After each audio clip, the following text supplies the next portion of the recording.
Avengers, Assemble. Welcome back. I'm Greg Sanders, the mightiest Marvel, and today we are looking at Captain Marvel from Marvel's The Avengers.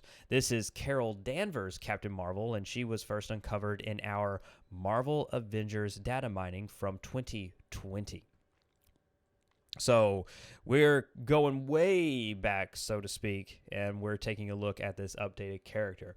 Now, interesting to note, or maybe not interesting, depending on your perspective, because I know ever so often we get comments that Avengers is dead and it's not going to make it past 2022. But Carol Danvers is a character, or at least a playable character that has been continuously developed upon.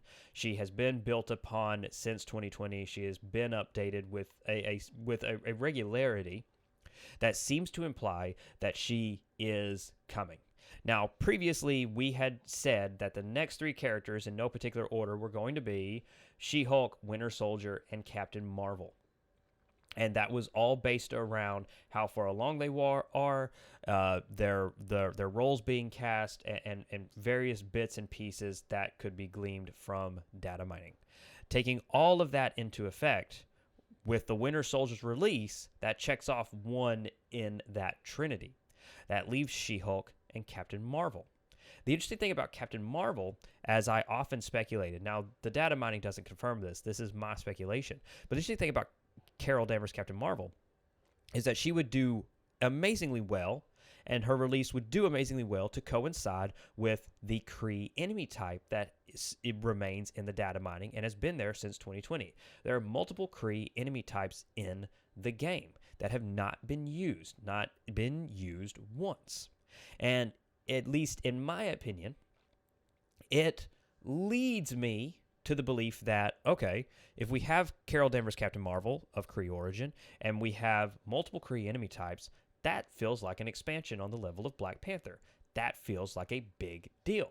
Almost something you would release to coincide with a Captain Marvel film if you so chose, or, again, you could just put it out all on its own. I mean, frankly, you don't have to wait for the movie to do this. But it is a possibility, and I know it's going to be something that comes up in the comments because of the release of the Marvels.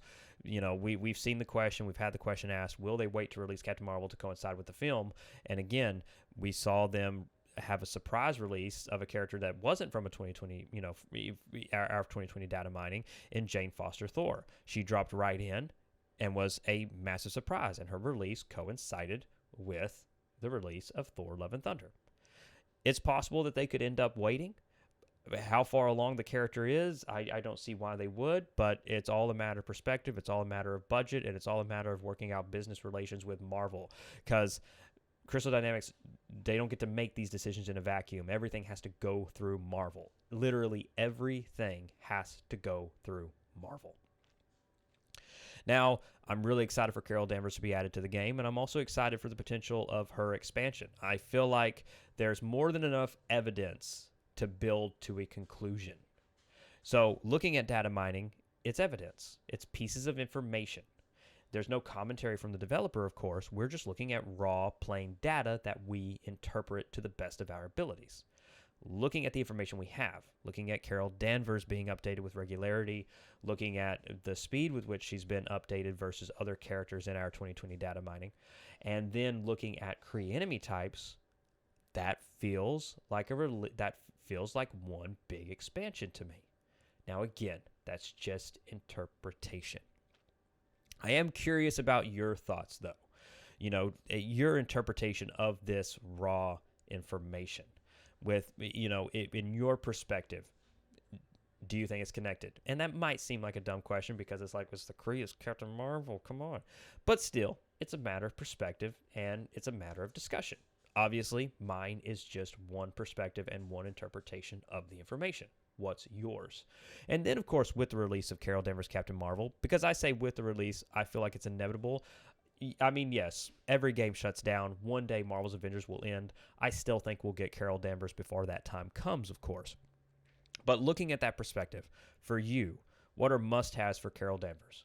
Her must-have costumes and a must-have ability, in your opinion. Obviously, she's got to be able to fly, but beyond that, a must ability, something that's really iconic in terms of an iconic power or heroic, something to that sort. What is that for you.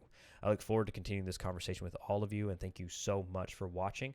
Please consider subscribing to the channel, liking the video, and sharing our stuff with your friends. It all helps immensely with YouTube's analytics and algorithms. And above all else, and most importantly, stay safe, take care of others, and have a marvelous day. Bye, everyone.